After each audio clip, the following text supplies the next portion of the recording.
Yes, mga kapuso, ilang oras nga pong mawawalan ng tubig, partikular na po 7 oras na mawawalan ng tubig ang ilang lugar sa Metro Manila at Cavite na sineserbisyohan ng Maynilad dahil po sa pagbabawas ng alokasyon ng tubig mula sa Angat Dam.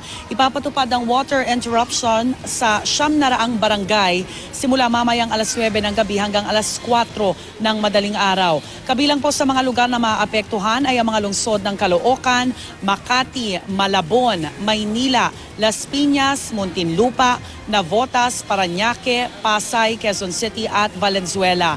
Mawawalan din po ng tubig ang Cavite City, Imus City, Bayan ng Noveleta at Rosario sa Cavite.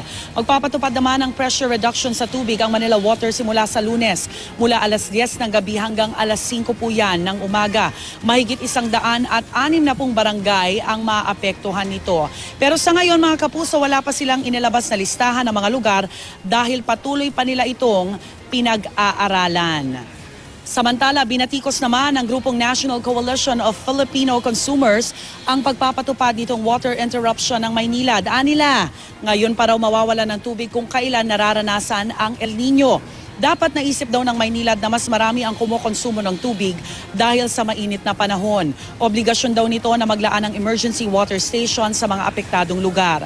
Mali rin daw na magtaas ng singil ang Maynilad, gayong hindi naman maganda ang serbisyo nito. Wala pang reaksyon ang Maynilad tungkol dito. At mga kapuso, nandito nga tayo sa Barangay Bagong Silangan sa lungsod ng Quezon.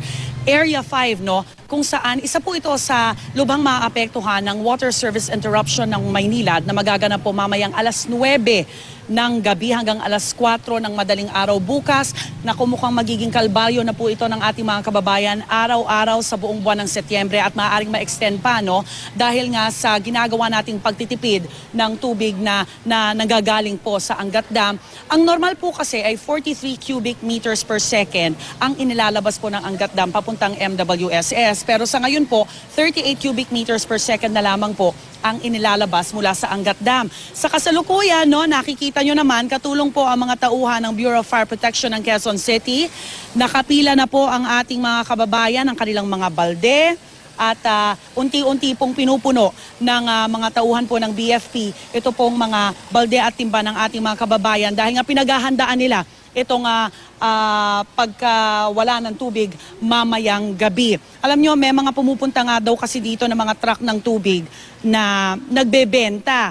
Yung mga ganitong timbaho, mga 2-3 piso ang isang puno, pero pag malaki-laki ang drum mo, pwedeng 5 piso hanggang 35 pesos. So talagang they're taking advantage of this opportunity na mapuno yung kanilang mga timba. Sa puntong ito, makakausap po natin si Ginoong Ronaldo Padua. Siya po ang head ng Water Supply Operations ng Maynilad. Magandang umaga po. Magandang umaga po. Alright, Ginoong Padua. Totoo ba na buong buwan talaga ng Setyembre at maaaring ma-extend pa itong medyo sakripisyo ng ating mga kababayan? Yes, at ito pong water interruption na magsisimula nga po mamayang gabi ay maaari pong ma-extend. Ito po yung magiging water interruption schedule mula ngayon hanggang katapusan po ng Setyembre. Pero maaari pa po itong mag-extend up to second quarter of next year. Depende po sa mangyayaring pag-ulan dito sa Angat Dam watershed natin. Yung 7 oras, pwede pa bang madagdagan yan? Ito pong ay first tranche pa lang po ng aming water interruption.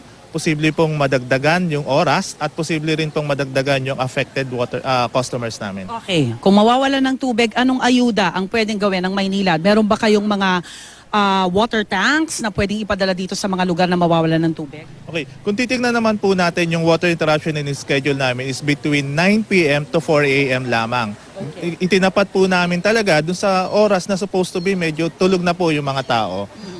Meron po kami mga water tankers na nakahanda pero ito po sana yung gusto namin doon sa for emergency purposes lang at saka doon sa mga vital institution. Kaya po yung mga customers po namin, amin pong hinihiling na during the time na may tubig naman po sila ay ipunin na lamang po yung gagamitin nila during night time lang. Alright, Ginoong Padua, maraming salamat po sa inyong panahon. Magandang umaga, Ginoong Ronaldo Padua, ang head ng Water Supply Operations. Mamaya mga kapuso, magbabahay-bahay tayo, no? At titingnan natin yung mga ginagawang paghahanda ng ating mga kababayan dito sa Barangay Bagong Silangan sa lungsod ng Quezon. Back to studio. Maraming salamat, Rhea.